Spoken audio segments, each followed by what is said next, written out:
Welcome to How to Pronounce.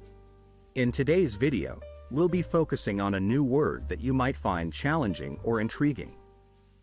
So without further ado, let's dive into today's word, anticonstitucionalmente, which means a very long Spanish word meaning unconstitutionally. Let's say it all together. anticonstitucionalmente, One more time. anticonstitucionalmente, Now let's split the word into syllables and then pronounce each syllable one by one.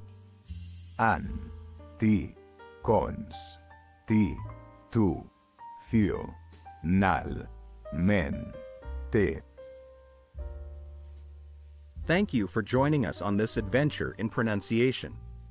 Remember, language is a journey, not a destination. Keep exploring, experimenting, and expanding your linguistic horizons. We'll see you next time.